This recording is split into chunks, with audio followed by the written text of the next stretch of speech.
Marketing టెక్నిక్‌లో భాగంగా 'Allu Arjun' team చేపిస్తుందో లేదో అతని సినిమాని చూసి వాళ్ళంతట ఆళ్ళే స్పందించారో తెలీదు గానీ, 'పుష్ప' ఫస్ట్ సినిమా వచ్చినటువంటి సందర్భంలో విదేశీ క్రికెటర్లు కొంతమంది ఆ స్టెప్పులు వేయడం, అట్లాగే ఆ విధమైనటువంటి డైలాగులు చేయడం, ఆ మేనరిజం చూపించడం చూసాం. ఇప్పుడు తాజాగా ఏదైతే హాఫ్ సెంచరీ చేసినటువంటి నితీష్ కుమార్ రెడ్డి ఎవరైతే ఈ క్రికెటర్ ఉన్నాడో, బోర్డర్ గవాస్కర్ ట్రోఫీకి సంబంధించి జరుగుతున్నటువంటి మ్యాచ్ సందర్భంగా ఆస్ట్రేలియా ఇండియా దాంట్లో హాఫ్ సెంచరీ చేసిన తర్వాతన తన బ్యాట్తో ఆ విధమైనటువంటి ఫీలింగ్ని చూపించాడు. ఇలాగనేసేసి తగ్గేదేలే అన్నటువంటిది.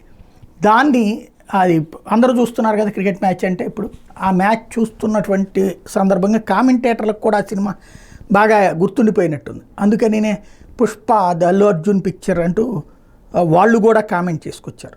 ఇది వాస్తవంగా అయితే అసలు అందులో రావాలంటే కోట్లకి కోట్లు ఖర్చు పెట్టాలి అడ్వర్టైజ్మెంట్ కింద.